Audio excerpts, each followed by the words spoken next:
Wow! ఏంటది వామాకు బజ్జీయా? ఎంతో tasty, crispy అయిన వామాకు బజ్జీ ఎలా చేసుకోవాలో చూసేద్దాం రండి. ముందుగా వామాకులను శుభ్రంగా కడిగి పక్కన పెట్టుకోవాలి. తర్వాత స్టవ్ వెలిగించి గిన్నె పెట్టుకొని అందులో గ్లాసు నీళ్ళు పోసుకొని అవి మరిగిన తర్వాత వామాకులను అందులో వేసుకొని మరిగించుకోవాలి. వామాకులు మరిగిన తర్వాత ఒక ప్లేట్లోకి తీసుకొని పక్కన పెట్టుకొని ఆ వాము నీళ్ళను ఒక గ్లాసులో వడకట్టుకొని పక్కన పెట్టుకోవాలి.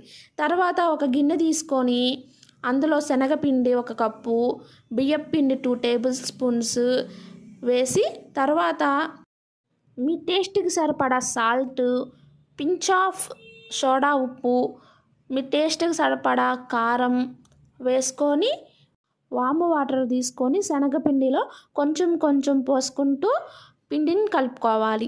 పిండి చాలా లూజ్గా ఉండకూడదు, చాలా థిక్గా ఉండకూడదండి. మీడియంగా పిండిని కలుపుకోవాలి. అప్పుడే పిండి అనేది వామాకుకి బాగా పట్టి క్రిస్పీగా వామాకులు వస్తాయి. తర్వాత పొయ్యి మీద ప్యాన్ పెట్టుకొని ఆయిల్ వేసుకొని హీట్ అయిన తర్వాత వామాకులను ముందుగా కలుపుకున్న పిండిలో ముంచుకొని ఒక్కొక్కటిగా ఆయిల్లో వేసుకొని ఫ్రై చేసుకోవాలి. లో ఫ్లేమ్లో బజ్జీలను లైట్ గోల్డెన్ షేడ్ వచ్చేదాకా ఫ్రై చేసుకోవాలి. ఫ్రై చేసుకున్న వాటిని పక్కకు తీసుకొని ప్లేట్లో పెట్టుకోవాలి. ఇది ఈజీగా డైజెస్ట్ అవుతుంది. ఇందులో ఐరన్, మెగ్నీషియం, పొటాషియం, కాల్షియం వంటి ఉపయోగాలు కూడా ఉన్నాయండి. మా వీడియో నచ్చితే సబ్స్క్రైబ్ చేయండి, లైక్ చేయండి, షేర్ చేయండి, కామెంట్ చేయండి.